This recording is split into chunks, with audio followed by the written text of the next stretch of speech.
doing is the founder, the father, the people that really do things in this junk have to be the Defense Department. And why? The Defense Department, and we say they dominate. I mean, you know, we can argue this one. The Defense Department is way out in front when it comes to decision theory, decision making, PPBS, zero-based budgeting. They have to be, because they have so much money involved. People don't realize that all this stuff that you learn from MATLAB and Garfino, and even these models that you have from the economists began with the HITCH, the WIZ kids, and the Defense Department, all because they had to do this. This is the crux of what I'm getting to the last lecture. Right now, I want to make sure, because you see, what I want you to see is that whether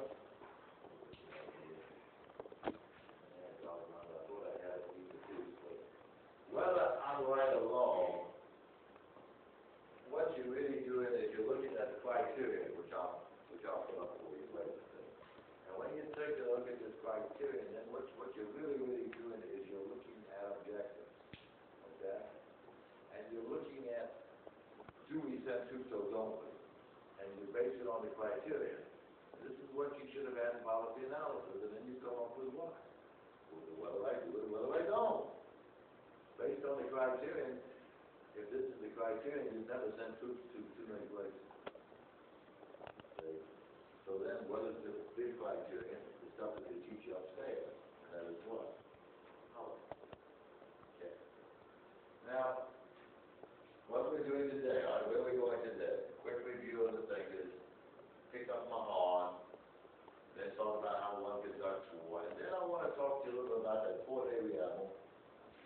Okay? I want to talk to you today about the Fort Navy Admiral and the society that he's in, and then I'll show you 1 hour left of the efforts in America. Some of you may have seen the main eye to give you an idea of the problems that people have and where you sit, where you stand. And you'll see this as it goes along. You're going to see the old copy of Peter Jennings, and what's that guy? Come on, the 60-minute guy. No, huh? No, the other one. Mike Wallace. Mike Wallace.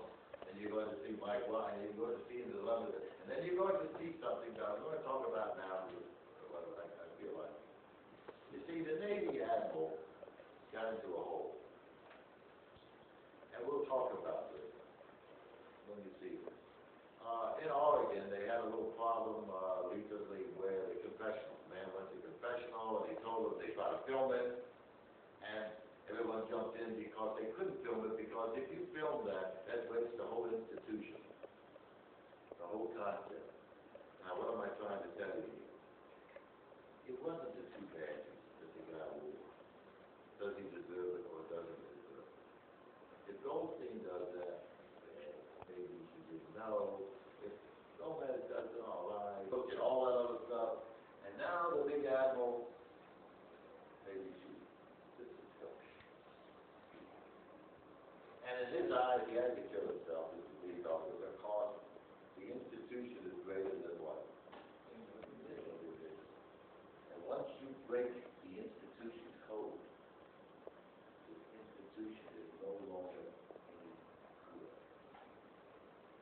Okay, this is very, very crucial. Off the record,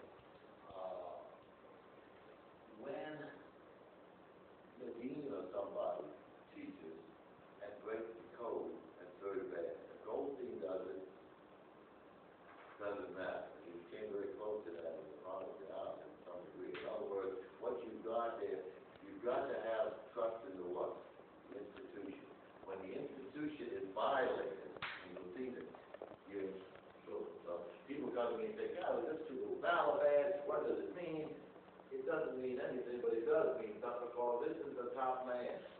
So in my eyes, he had to kill himself. That's all. Or resign. He could resign. So if he resigns, then they're going to be on him like a. We'll talk about this a little bit later. They're going to be on him. I mean, constantly in the newspaper. It's like professors have a society, and you have to act a certain way, and you play a role, and etc. You know that. And the military society is isolated. And one of the arguments that I've been giving you about that is, by being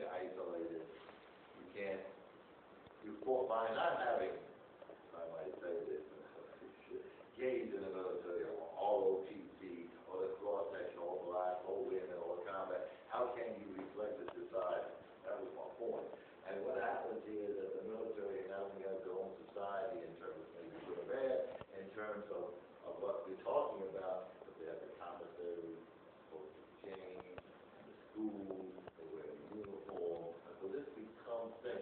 Using Marshall Singer stuff, some lights, some going, intercultural.